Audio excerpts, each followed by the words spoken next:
Yo la pasada le decía me gustaría sacar la visa al país del presidente Mauricio Macri, que lamentablemente no es el mío. Yo vivo, y creo que todos nosotros vivimos en otro país, el pueblo la está pasando muy mal, en un país donde un amigo mío italiano me decía, ¿cómo puede ser que un docente que gane 25.000 pesos y un portero 60.000? Con todo respeto por el encargado de edificios, ¿pero a ustedes les parece que es razonable un país que se cree país, que pase esto? ¿Cómo puede ser que un país, por ejemplo, en una escuela en Moreno el año pasado volaron una vicedirectora y un encargado, un docente o un no docente, porque explotó una garrafa? ¿Cómo puede ser? ¿Cómo puede ser que un país no cuide a sus viejos y a sus chicos? ¿Cómo puede ser? ¿Cómo puede ser que un país que tiene un 30 y pico % de pobreza no fomente ni ayude para incluir la escuela pública? ¿Cómo puede ser que un país termine o piense una forma de incluir en el discurso, en la sanata, en la zaraza, no, vamos a incluir por el deporte, cerramos la Secretaría de Deporte, vendemos todos los terrenos que son carísimos, miran el Río de la Plata, son carísimos. Pero ¿cómo puede ser? ¿En qué cabeza cabe? ¿En qué cabeza cabe, por ejemplo, que un país festeje que exporta limones y no festeje que vende un reactor nuclear fabricado en la Argentina? ¿Es concebible que un país cierre la producción de satélites? ¿Se puede creer? Sí, sí, pero vamos a ver cómo nos ve el mundo a nosotros. Porque hablamos de integrarnos al mundo. ¿Cómo nos ven? Esto lo dice Bloomberg. A ver, poneme la traducido. Ahí está. El verano caliente de Argentina con subtes abarrotados, más robos e inundaciones. Así nos ve Bloomberg. Así nos ve el mundo a nosotros. Y ahí va destacado. La capital argentina suele ser testigo de un éxodo masivo cuando en Sudamérica empiezan las vacaciones a fines de diciembre. Pero, con la economía en recesión, una moneda que perdió la mitad de su valor desde mayo, salarios que no pueden seguir el ritmo de la inflación, muchos desecharon sus planes de viajar. Esto significa que para la agencia Bloomberg, Macri logró lo que ningún presidente logró en años. El arraigamiento del porteño a su ciudad porque no tiene guita para irse de vacaciones. Lo que nadie logró, lo logró Macri. Es realmente... A ver, tendrían que replanteárselo, ¿no? Para los inversores, Macri representa la antítesis de las políticas populistas de Kirchner que llevaron al país a una crisis económica. Para la mayoría de los argentinos, sus reformas todavía no se tradujeron en mejoras en el estándar de vida. Pero esto tiene una explicación, y es razonable, porque el presidente no cree en el estándar de vida. El presidente no cree en el bien común. El gobierno no cree en lo público. Los funcionarios del gobierno no creen en lo público. Entonces, estándar de vida sería la calidad de vida, el bien común. Pero no creen en esto. Por eso repito lo que decía al principio. Cuando un gobierno descuida a sus chicos y a sus viejos, habla muy mal de ese gobierno. Por ejemplo, el boleto de subte estará en 21 pesos en abril, mucho más que los 7,50 del año pasado. Los salarios no subieron lo suficiente para compensar la inflación y se recortaron subsidios. Los precios a los consumidores se dispararon 49% en noviembre respecto a un año atrás, mientras que los salarios solo crecieron 28%. Y con la tasa de interés del Banco Central en 55%, virtualmente ningún consumidor o negocio tiene acceso al crédito. Habla concretamente la timba, que en la Argentina el gran negocio es la timba. Porque si ustedes recorren las calles Córdoba, recorren, no sé, Florida, recorren donde quieran, van a ver la cantidad de comercios que cerraron. Cuando no salta una alarma, cuando en un país los mismos empresarios cuentan que encierran 30 pymes por día y no hay ninguna alarma en la función pública, algo está mal. O no se está escuchando, o se está viviendo otra realidad. Pero escuchen lo que decía Carlos Melconian. El plan Picapiedra, que alguna vez lo hemos mencionado, es un plan que para la emergencia, con riesgo de espiralización y default, vino y cortó la emisión de moneda. Es un plan muy básico, muy bruto, muy tosco, así lo hemos definido. Por eso fue una suerte de plan de Pedro y Pablo, muy básico. Mirá cómo se corta esto se corta, no emitas más, no tengas más déficit fiscal y deja flotar al tipo de cambio. Y en esa circunstancia y a esa altura nadie preguntó cómo se hace y se puso en marcha. Ahora, desde el minuto cero tuvo un objetivo, que es la estabilidad financiera. Nunca fue diseñado para esperar otra cosa. El oficialismo no quiere poner a la economía en el centro del debate. Creo que se refiere a la idea de resultados. O sea, está claro que la economía no es un activo. Tema que empieza a preocupar, ¿no? Recuerden que Melconian había sido en su oportunidad candidato a diputado nacional o precandidato a diputado nacional o a senador, no recuerdo bien, pero que el círculo rojo de Macri lo sacó, lo corrió de la cancha. Estuvo un año en el Banco Nación y lo corrieron de la cancha.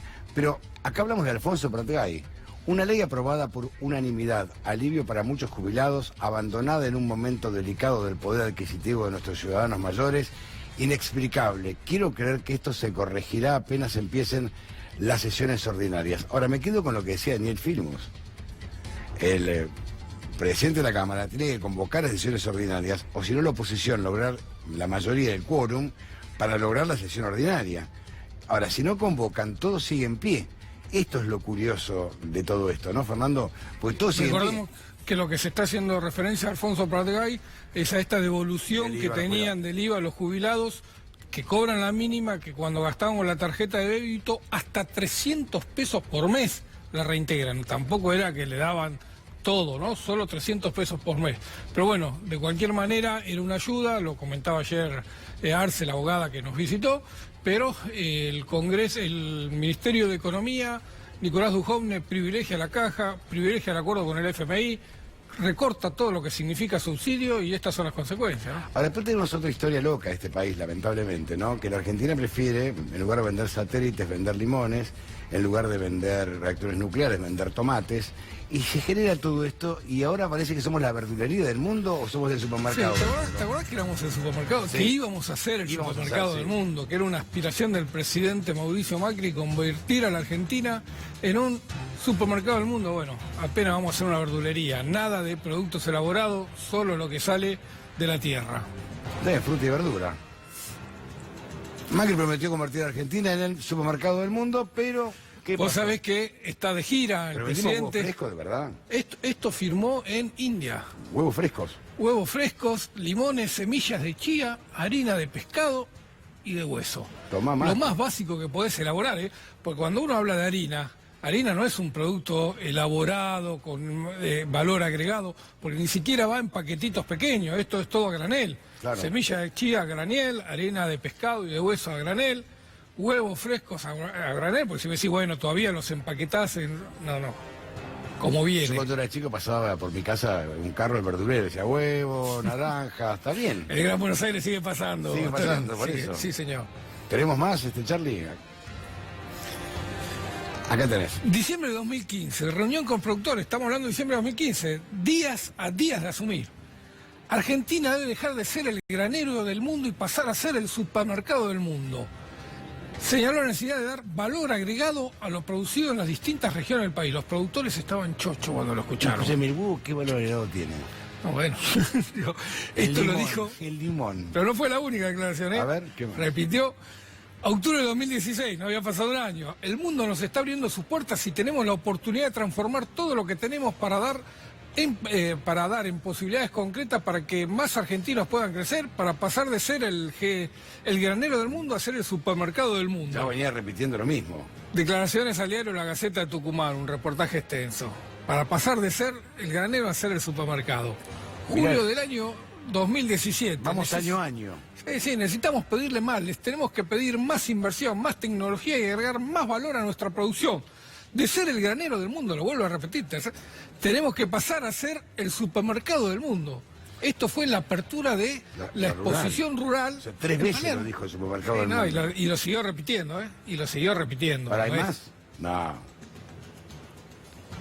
La Argentina. La Argentina produce alimentos para 400 millones de personas y aspiramos a duplicarlo en los próximos 5 o 8 años. Esto fue en el marco de una gira que hizo también en 2017 en China. Reunido con empresarios de los dos países, dijo, tenemos que duplicar en los próximos 5 o 8 años la producción de alimentos. ¿Sabés lo que firmó hoy en esta gira? Te falta un poco más, mirá. No, esto es lo que pasa.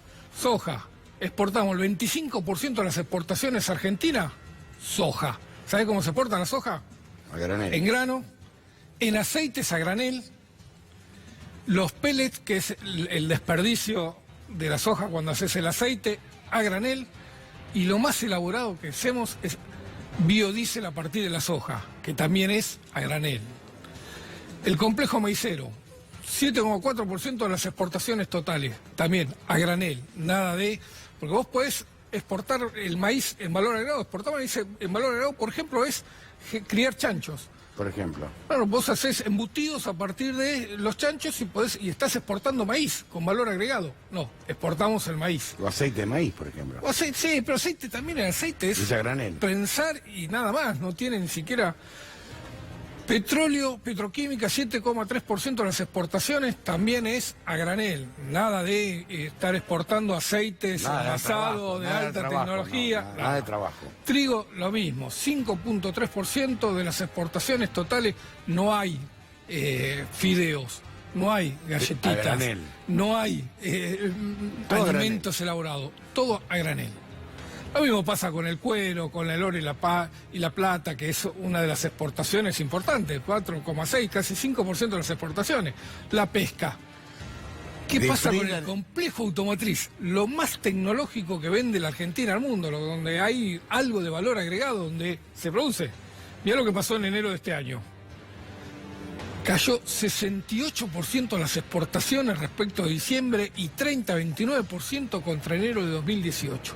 El único sector de todos los que mencionamos que tenía un peso importante, la manufactura industrial, donde había valor agregado. En 2015. Sí. Esto es en 3 años. Esto en 3 años. Enero de 2019 frente a enero de 2018. Último dato oficial de ADEFA. Estos son los fabricantes de autos. Esto no... Pero por eso es que es importante, Fernando, cuando tildan a medios opositores, todas las pavadas que dicen. Esto es oficial. Lo que decíamos antes... todos estos son datos del INDEC. Del INDEC. Lo que decíamos antes, lo dijo el presidente. No es que lo inventamos Fernando y yo en declaraciones. Uno lo dijo en la rural.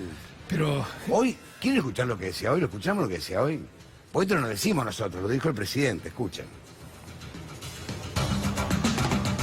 El crecimiento poblacional, demográfico y económico de la India y la capacidad de la Argentina para producir alimentos y energía proyectan una gran complementación de nuestras economías. Noviembre de 1924, donde desembarcó en Buenos Aires Rabindranath Tagore. Espero haberlo dicho bien. Lo que usted no debe saber es que fue una mujer muy relacionada con la cultura, Victoria Ocampo, su anfitriona. Y fue ella que tras su partida se dedicó a promover y difundir libros y autores de la India en nuestro país. Y lo que usted tampoco sabe y pocos saben, que yo viví 5 años en esa casa donde vivía Victoria Ocampo, así que donde estuvo Tagore. Y tal vez, imbuido de ese espíritu de Tagore, es que estoy hoy acá. Bueno, ya vimos, el presidente tiene esas actitudes, ¿no? Recordar de que él durmió en la casa de Victoria Ocampo. Pero bueno. Y sí que no contó historia del fútbol. Pero todo esto no es un invento, esto es lo que está pasando, ¿eh? Porque cuando firmó convenio, firmó para exportar limones, huevo fresco, semilla de chía, harina de pescado, nada elaborado, ningún alimento envasado, ningún paquete de fideo, de galletita. Ahora, y lo más importante que vendió la Argentina al mundo fue un reactor nuclear. Y no lo festejamos, ¿eh? La Argentina no lo festejó. Porque no lo vendieron ellos. No lo vendió este gobierno. El reactor nuclear estaba vendido, estaba producido. Bien, pero lo hizo el Estado argentino. Sí, entonces, el presidente representa al Estado argentino. Se negó a festejar un desarrollo tecnológico que es de punta en el mundo. Terminamos con la producción de satélites, que es de punta en el mundo. Realmente hay que empezar a replantearse, ¿no? ¿Qué Argentina? Por eso el desafío es qué Argentina se quiere. ¿Qué Argentina queremos? La Argentina que va a exportar huevos a China. Huevos. A India. A India. Huevos. ¿Esa es la Argentina que queremos nosotros? India es uno de los grandes productores de remedios, de medicamentos, así que la industria nacional tiene temor cuando le vienen con esto, porque dice, ahora nos van a traer todos los productos indios, los van a dejar entrar a este país sin ningún control, sin ninguna regulación, y van a destrozar otra industria que está funcionando en la Argentina. Quédese, compañero, que vamos a ver qué pasa en la UCR. A ver, vamos a ver. Hay un candidato que se presenta como natural, que lo ha mencionado muchas veces, que es Martín Lustó. Dijo: no debería haber miedo a competir en las PASO. Es raro que alguien diga: yo para ganar necesito que nadie me desafíe antes. Dijo Martín Lustó. Yo creo que fue dirigido a alguien, ¿no? Sí, y lo dijo en el marco de la gira que está compartiendo con el presidente. Así que tiene también esa señal, ¿no? Se lo dijo, como decía, se lo dije en la cara. Bueno, y en La Pampa ganó la UCR al PRO. La última elección Perdió interna Macalister. fue este domingo último. Mestre desafía el dedazo. Luego de un triunfo del radicalismo sobre el PRO en las internas de La Pampa, ayer el intendente capitalino, Ramón Mestre, anotó su candidatura para competir en las internas del 17 de marzo contra la lista bendecida por la Casa Rosada, que la encabeza Mario Negri, un hombre que era un riñón radical muy fuerte. Sí, pero que está asociado ahora al Cambiemos, al PRO, sí. Hoy habló Jorge Tapia, lo escuchamos, a ver.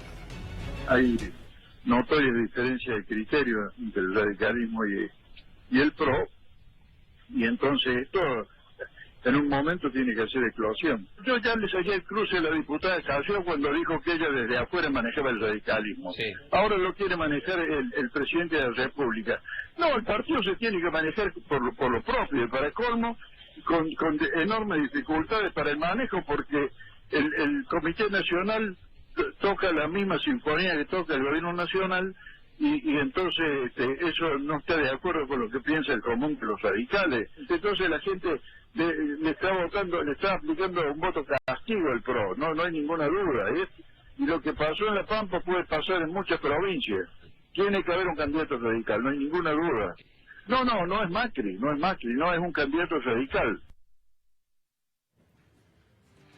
Miguel Ponce, ¿no? Bienvenido, Miguel. Hoy día. Bueno, vos habías anticipado acá. Lo anticipé, hace 2 semanas más o menos. Sí, que dijiste que la UCR iba interna con el PRO. Absoluta. Bueno, a ver, todavía no está planteado si va a internas con el PRO o va con candidatos radicales por dentro o por fuera. Esto lo debe resolver la Convención de la Unión Cívica Radical. Nosotros tenemos una agenda de debate dentro del radicalismo que la estamos exigiendo, que lógicamente ahora hemos tenido un aluvión de adhesiones a partir de la Pampa.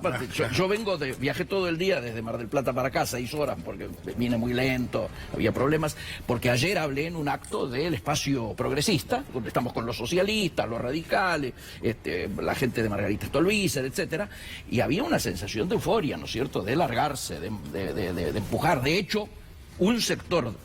El próximo intendente de Mar del Plata, podemos anunciarlo ya, va a ser un radical. Va a desplazar al actual intendente del PRO sin discusión. Yo diría que casi ni va a haber interna, como sigamos así.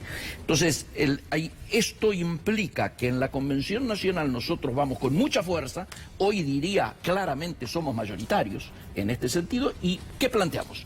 Una agenda de 4 puntos. El primer punto, discutir claramente lo que ha pasado con el gobierno de Cambiemos, ¿no es cierto?, estos resultados que simplemente con decir que todos los números hoy de lo que uno analiza en términos económicos y sociales están peores que el 10 de diciembre del 2015, cuando subió. Es decir, no solo no solucionaron ninguno de los problemas que venían a solucionar, sino que los agravaron. El segundo punto es una autocrítica, algo tiene que ver el radicalismo con esto, decir claramente por qué no se dijeron las cosas que había que decir, por qué no se plantearon las correcciones, por qué no hubo propuestas, por qué tuvimos un presidente como Corral, el peor presidente que haya tenido la Unión Cívica Radical en toda su historia, y al cual ahora quieren ayudar en Santa Fe con una intervención lamentable y vergonzosa del Comité Nacional. El tercer punto, obviamente, es plantear la agenda, qué país, hacia dónde marchamos. Y nosotros hemos elaborado en diciembre en el Savoy lo que denominamos la agenda progresista de la UCR, que queremos constatarla con el resto del oficialismo partidario, a ver si ellos tienen mejores propuestas o no. Lógicamente estamos dispuestos a escuchar a todos los sectores. Y el cuarto punto, candidatos radicales. Y acá no aclaramos si es por dentro o por fuera.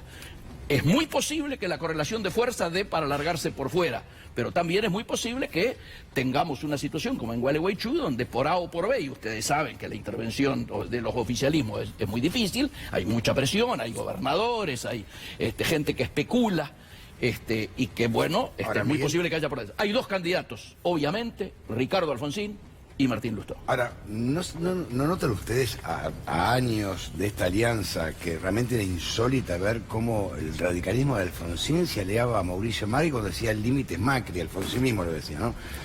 ¿No era un poco oportunista en la desesperación por buscar llegar al gobierno de cualquier manera?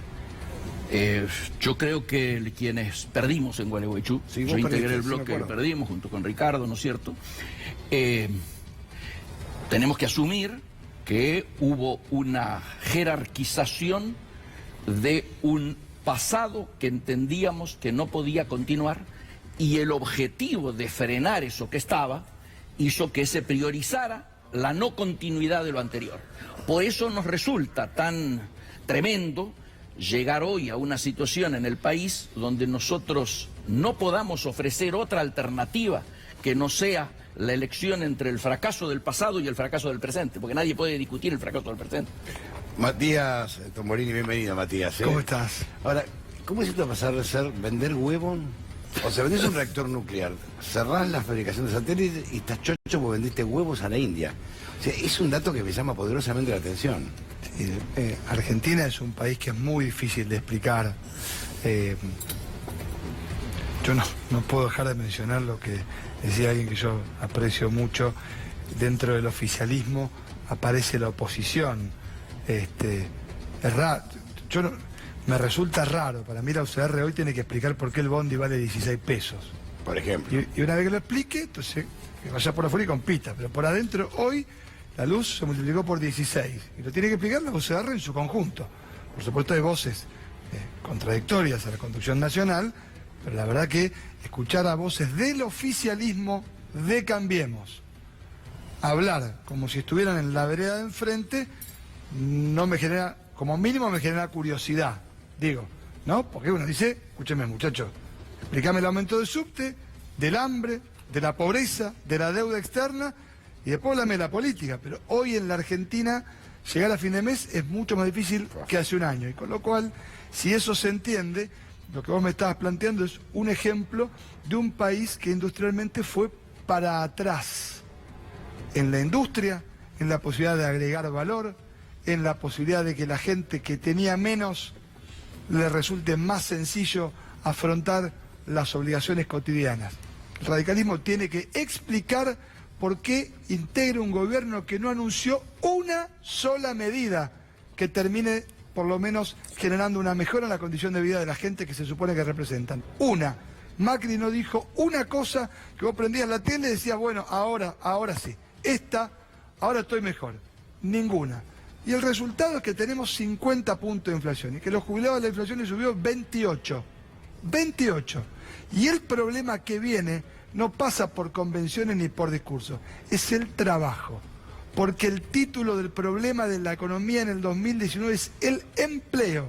Porque con el consumo que se destrozó, producto de un conjunto de prioridades que yo no comparto, y producto de que la inversión en la Argentina productiva quedó subsumida por una decisión que es que para mantener el dólar tranquilo la tasa se fue a las nubes, el resultado es que el comerciante de Villa Urquiza que nos está viendo ya no puede aguantar más con el personal que tenían.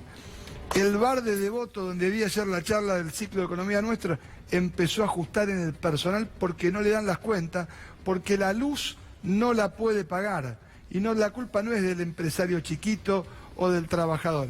No dan los números. Entonces, lo que tiene que hacer el oficialismo primero es explicar por qué nos pusieron a donde estamos. Y desde la oposición, aquellos que estamos del otro lado, construir una propuesta que sea un poco más, que no hace falta demasiado, por cierto, del lado del sentido común. Porque hasta acá me parece que el gobierno tiene muchas más explicaciones que datos para mostrar. Daniel. Yo lo que veo es una economía en caída libre y una sociedad muy desamparada y muy complicada. Me parece a mí que hay tres problemas centrales y que hay que parar con el diagnóstico del gobierno y plantear qué vamos a hacer como oposición.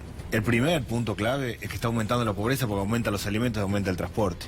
Los sectores pobres le baja el ingreso, aumentan los alimentos, aumenta el transporte, cada vez es más complicada la situación, ya no les alcanza con endeudarse. Lo segundo es el tema del empleo. El empleo no solo se perdieron 130.000 puestos registrados, sino que hay un parate fuerte del sector informal de la economía. Sector informal de la economía, el gasista, el plomero, el carpintero, cada vez trabajan menos días, cada vez les ingresa menos, cada vez se endeudan más. Y lo tercero que está pasando hoy es que el que no le bajó el trabajo, igual se funde trabajando. El docente que tiene 2 turnos y sigue teniendo 2 turnos, no le alcanza. El fletero que labura todo el día, entre lo que paga de peaje, de gasoil, todo, no le alcanza. El cuadro de situación es grave de verdad. Estuve la semana pasada en Campana, en un centro de atención primaria. No le llegaron medicamentos a la enfermera. ¿Qué hizo la enfermera? Salió a pedirles a los vecinos. Plata prestada. Medicamento, le dijo, mirá, ¿te acordás que vos hiciste un tratamiento y te sobró la mitad? Tráemelo, dámelo. Salió a buscar medicamento para poder atender. Eso es la sala de atención primaria hoy en la provincia de Buenos Aires. En las escuelas la situación está crítica de verdad, en los comedores está muy complicada y la gente está muy enojada con el gobierno y con la política. Ahora, ¿qué nos toca a nosotros? Hacer otra cosa. Yo creo que acá hay que construir una oposición unida, claro, ya, en serio, de verdad, construir un programa común. Habrá 2 o 3 candidatos a presidente, 2 o 3 candidatos a gobernador, y se resolverá en una PASO, en una primaria, pero tenemos que plantear un esquema claro. La sociedad no solo está enojada con el gobierno, está enojada con la política en general, se está enojando mucho, hay un fenómeno de implosión social, mucha gente revienta para adentro, pero está muy cerquita de esto pasar a complicarse más. Entonces tenemos que actuar rápidamente, y lo que nos piden a quienes somos opositores es que nos juntemos y planteemos un programa razonable. Yo decía, esta Sonia Leza, con que secretaria general de CETERA, yo decía cuando empezaba el programa, un amigo mío italiano, se llama Pietro Antonio Nardelli, me decía hoy, ¿cómo va a funcionar la Argentina si yo el sueldo del portero de mi edificio es 3 veces más que el sueldo de un maestro? Absolutamente. ¿Cómo querés funcionar? Y yo le contaba la historia de CETERA, la lucha docente, la escuela pública, que había volado una garrafa en un colegio de la provincia de Buenos Aires. Me dice, pero ¿qué país quiere usted si no cuidan ni a los chicos ni a los viejos? Sonia es un no, lo dice una persona que es italiano. Sí, es un dato bueno.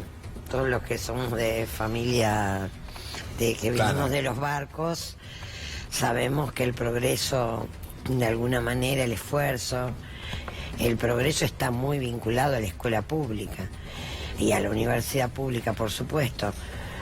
Creo que es un gobierno que no confía ni en los docentes, ni en los padres, ni en la comunidad educativa, que tiene otro modelo de pensar la educación, más vinculado a la mercantilización, que no dialoga, que esto me parece que es importante. Nosotros estamos, ayer se convocó a una reunión que debería haber sido una paritaria nacional, que se debería haber convocado con tiempo, y la reunión era con la expresa mención de que se convocaba en el marco de la derogación de la paritaria nacional docente. Nada más que para eso. Es decir, no se podía discutir salario, no se podían discutir condiciones de trabajo, no se podía discutir la calidad educativa. Entonces el gobierno está arrastrando a la situación a docentes que yo vengo sosteniendo, digamos, desde CETERA venimos sosteniendo, estamos yendo para una situación muy compleja en lo social, pero además volvemos a los 90 en la manera en que está planteado el tema de la distribución del presupuesto educativo.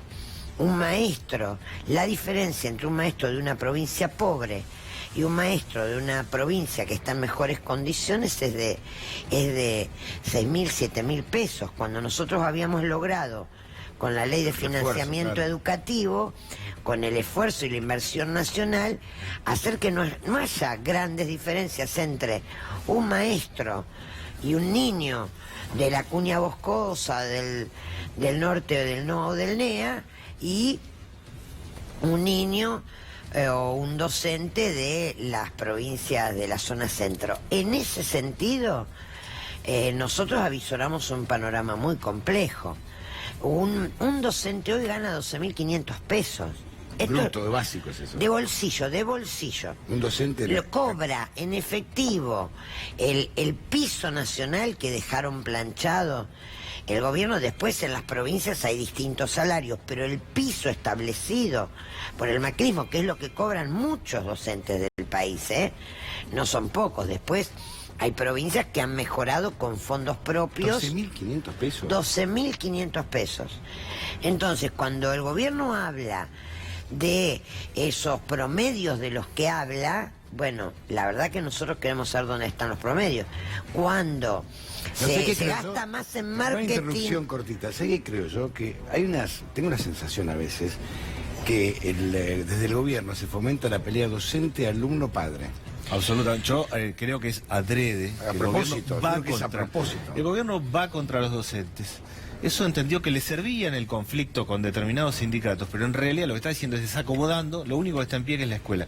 Yo hoy presenté un proyecto para pedir que venga a la Cámara el ministro Finocchiaro y que explique en esencia el nivel de recorte brutal que hay en el sistema educativo, en el tema de primera infancia, en los jardines, en lo básico, que se suponía cuando arrancó el gobierno dijo vamos a construir 3.000 jardines y nuestra política va a ser primera infancia, en los recortes de los programas socioeducativos. Hay un problema serio. Yo creo que el gobierno ha decidido ir contra los docentes y entiende que lo que está haciendo es desacomodando lo único que está en pie. Si alguien quiere reconstruir Argentina, el 10 de diciembre cambia el gobierno y podemos tener un gobierno razonable. ¿Desde dónde hay que agarrarse para hacer algo? Desde la escuela. El único lugar, lo único que tiene legitimidad, lo único que está en pie es la escuela. Lo único que no puede hacer quien gobierna, en especial la provincia de Buenos Aires, casi 16 millones de habitantes, es ir contra los docentes. Acá hay que replantear eso. Yo espero que venga el ministro a la Cámara y que pueda explicar que lo que está haciendo en esencia no solo recortar salario, recortar todo el esquema de funcionamiento de las escuelas. Una cuestión con respecto a eso. En realidad, es verdad que el gobierno ha intentado, le fue mal. Cuando insiste, pero nosotros vemos, mire, yo recorro la Argentina de punta a punta y la verdad que como el único lugar en esta situación tan grave de desesperanza, de miseria, de pobreza que está en pie es la escuela, nosotros cuando quisieron cerrar las escuelas nocturnas acá en Capital, estuvimos marchando con la comunidad. Estuvimos con los padres en la puerta de cada una de las esquinas, con los vecinos.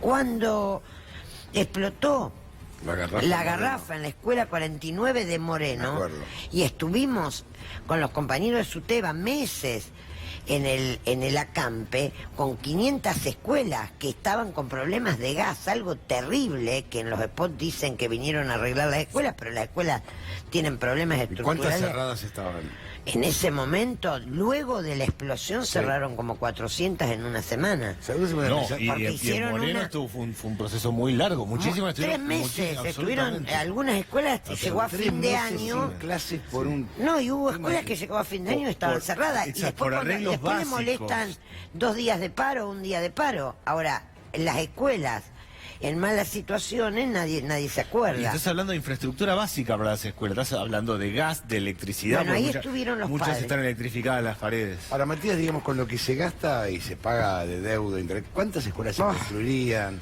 ¿Cuántos hospitales públicos? Hoy lo que esto no es proselitismo, sino es decir, tampoco demagogia. ¿Son modelos de país y proyectos de desarrollo nacional o no? Yo no creo que Macri se levante pensando cómo hacer daño. Yo creo que lo que tiene es un esquema que no funcionó ahora, no funcionó antes en Argentina y no va a funcionar. En ese esquema la prioridad es atender los servicios de la deuda que tomó justamente esta gestión, antes que tratar de que no te suba la luz todavía más de lo que te va a subir el sueldo, porque este año, por ejemplo, la luz se va a mover por arriba del sueldo de todos los que están mirando el programa en este momento. Y vas a tener que dedicar más esfuerzo de tu salario a pagar por los servicios. Y eso se replica en cada orden de análisis que vos haces. Por eso lo que me parece que hay que discutir de fondo es para dónde va la Argentina. Porque finalmente, si no tenemos claro para dónde vamos, Matías, lo que tenemos que... ¿sabes cuál es el tema? Que en lo inmediato... No, uno piensa cómo llegó al 2000, cómo transcurre el 2019. Pero eso tiene una respuesta clara. Las tarifas no pueden aumentar más que los sueldos, Antonio. Sí, esto es claro. Lo primero que hay que hacer es que vayan para atrás. Tenemos que volver para atrás con el último aumento. Ni que hablar, pero digo, de eso, a mí por lo menos déjame que en el 19, desde ahora, es decir, que no aumenten más, porque, digamos, en el ideal... tenés que ir para atrás. No, pero por este último aumento, esto te terminó de desacomodar la vida cotidiana de manera brutal. Que sigue, ¿no? Digamos, porque el aumento transporte viene sigue, claro, va a seguir aumentando. Insisto, el parámetro de ajuste tarifario no puede seguir erosionando el poder de compra de quien vive de un ingreso fijo que ya perdió 15-20% el año pasado y que este año no lo va a recuperar. Entonces, la pregunta es, ¿Cuál es el centro de la discusión hoy? Argentina está en una crisis económica. No hay otro título para lo que nos está ocurriendo. Cuando vos tenés una crisis económica, la pregunta es ¿a quién convocás para resolverla y cuál es la prioridad? Y si la prioridad empieza a ser pagar los, digamos, acordar con el fondo tu programa económico, el resultado es el que estamos viendo. Un enero en donde después del ajuste, porque no es que el ajuste trajo progreso, no es que el ajuste trajo menor inflación, no es que el ajuste trajo un mayor crecimiento económico. Cerraste con 3 puntos de inflación en enero, no sirvió para nada lo que estás haciendo. Y vamos camino a tener un febrero terrible, insisto. Atentos con el problema del empleo, que es la variable que sigue para empezar a discutir en la Argentina, que yo creo que en la mesa de los argentinos ya está planteada. Una cuestión sobre lo que se decía recién. Lo que sí me parece que hay que dejar claro es que la respuesta también tiene que ser la pelea, la lucha organizada. En el caso nuestro, nosotros vamos a defender la escuela pública, vamos a defender la situación de los pibes y las pibas que cada día son más en los comedores escolares y vamos a estar marchando en la calle. Y ¿cuánto también se paga por vianda? No, depende de cada provincia. En la provincia, vos sabés, 21 pesos. Sí, 21 pesos. Sí, van de almuerzo, ¿no? 7 pesos a 7 pesos, a 21 según las provincias. Sí, pero la plata que se invierte en los comedores es bajísima. y en la copa de leche es bajísima. Pero perdón, 21 Las pesos, ¿qué les da? 21 porteras... pesos, 1.700.000 chicos Imagínate. comen Sí, todos los hubo- días por 21 Este año hubo pesos. ¿Qué muchas comen? denuncias Pedazo de pan de la año semana pasada, una hubo feta de grandes jamón. denuncias Sí. en la provincia de Buenos Aires, en Capital, por el tema de cómo había decaído Totalmente. la cuestión A mí nutricional de los alimentos. Ahí en muchas eso directoras, muchas cocineras me mandan, cuando están comiendo, mandan fotos, me mandan han directamente. encontrado alimentos fuera de condiciones, es decir, bueno, ese tiene que Vencidos ser... también. Sí, uno de los temas Pero es el le tema damos del de comer a hambre. los pibes alimentos vencidos. No, por Es eso una yo cabeza digo, cuando ustedes proveedores. escuchan los spots, o la campaña, o la agresión a los maestros, bueno, los maestros viven cotidianamente una situación donde trabajan en escuelas que no están en edificios apropiados. Le faltan los cargos docentes que hacen falta. Cobran salarios que están por debajo de la pobreza. Ven como sus niños, jóvenes y adultos asisten en situaciones de hambre, porque la verdad que hoy lo que está pasando es que los pibes en las escuelas vienen con hambre. Entonces, ¿nosotros qué decimos? Los lunes peor. Los lunes es un día dramático en general cuando hay hambre, porque además están los hermanitos, la familia, es un tema complejo. Hay que salir a la calle, hay que pelear. Nosotros, además de la pelea sectorial docente, estamos planteando desde la CTA y desde otros gremios y otras centrales el tema de que es necesario un paro nacional para frenar el ajuste, donde haya una ley contra los tarifazos, donde se defienda la salud, la educación, y tenemos que salir a la calle, hay que decir basta, y no se puede estar asistiendo pasivamente, y lo han demostrado las marchas contra los tarifazos en todo enero, ¿eh? Sí, en esta línea, ¿no es cierto? Y en la línea de lo que han dicho la mayoría en términos de diagnóstico, yo creo que este año, que es un año electoral, la primera comprensión que hay que tener es que la profundidad de la crisis hace que ningún sector por sí sola pueda resolverlo, y muchísimo menos un solo partido. No voy a caer en la provocación de analizar unánimemente a todo el radicalismo, a todo el peronismo, porque es una simplificación lamentable, digamos, ¿no? Es de pereza intelectual. Pero sí creo que los sectores mayoritarios argentinos tenemos que levantar la bandera de un acuerdo político, económico y social. Nosotros hemos largado ya reuniones con todos los sectores. En el día de hoy hemos tenido al presidente de la Convención Sapia, que ustedes lo mostraron, una reunión con la Pastoral Social, con muchos convencionales nuestros, porque entendemos precisamente que la emergencia nos tiene que convocar a todos y tratar de no dividir a las mayorías populares. Yo creo que hay 3 cositas básicas que hay que resolver hoy ya, más allá del modelo de desarrollo. Primero, comer tiene que ser barato, los 11 productos de la canasta básica no pueden seguir subiendo. Si siguen subiendo los alimentos, todo lo que estamos hablando no tiene sentido. Segundo, hay que armar un sistema de crédito no bancario, hay que bajar las tasas brutalmente. Yo presento un proyecto a tasa del 2-3% anual para desendeudar a las familias. Estamos hablando de gente que se endeuda al 180% de interés anual. El que saca 10.000 pesos y devuelve 29.000 pesos directamente. Y tercero, hay que cuidar a los docentes, hay que fortalecer la escuela. Esas 3 cosas básicas. Es la forma de acompañar a los pibes. Vos fíjate que... No, mira, una cosita nada más. Estuve hace pocos días en una escuela, antes de fin de año, que la cocinera el viernes me decía, mira, nosotros tratamos de estirar y le damos a comer lo más tarde posible a los pibes. Le damos a comer a las 3 de la tarde el viernes. Yo decía, ¿pero por qué?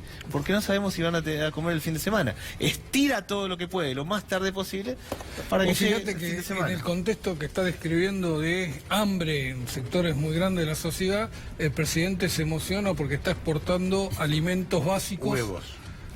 Está exportando alimentos básicos, ¿no? Alimentos que en este momento no tendrían que ser prioridad en la exportación. No podés tener ni huevo, ni... Estás volviendo para atrás brutalmente. El comercio exterior se ha ido primarizando y concentrando. Estás eligiendo exportar lo que vos necesitas. Está yendo al siglo XIX, no está yendo al siglo XXI. Me llama la atención este festejo desmesurado cuando se vendieron creo que 6 millones de dólares de limones a Estados Unidos. Era un festejo desmesurado, faltaba que saltaran, era rarísimo. Me parece que no se integra, digamos, a mí me parece bien que se abran nuevos mercados para la Argentina, sobre todo porque en muchos casos se atiende la posibilidad de mejorar la economía valga la redundancia, de economías regionales. Lo que pasa es que lo que sigue faltando es un proyecto que permita pensar cómo le agregamos valor a la producción y cómo entendemos la dinámica de la economía del siglo XXI, en donde claramente Argentina se reprimarizó, con el gobierno anterior también, hay que decirlo. No hubo un modelo sostenido del 2007 en adelante que permita decir que Argentina va a la competencia de lo que hoy tiene valor. La compañía más valiosa del mundo es un cuadrado blanco en tu computadora. Y para eso no tenemos nada que decir. Es decir, y los ejemplos son, infinitos en este sentido. Ahora, yo creo que el Estado ahí tiene que tratar de tener un protagonismo para bajar los impuestos en el sentido de donde tiene que promover la posibilidad de generar industrias que no estén asociadas a esta fantasía de que vamos a salir adelante con emprendedores que ponen cervecerías artesanales, porque el emprendedor... Bueno, es que el modelo del emprendedor cervecero palermitano es el modelo endogámico de quien mira el desarrollo con unas anteojeras que no se van de la General Paz. Nuestro emprendedor real es el emprendedor de La Matanza, de Lugano, de Merlo, que trata de repensar su proceso productivo desde una pequeña y mediana empresa, desde un comercio, para poder vender en los mercados que no vende. Esos han sido olvidados en este modelo de país que tenemos hoy. ¿Me dan un segundo que tenemos una pausa? Por favor. Ya venimos.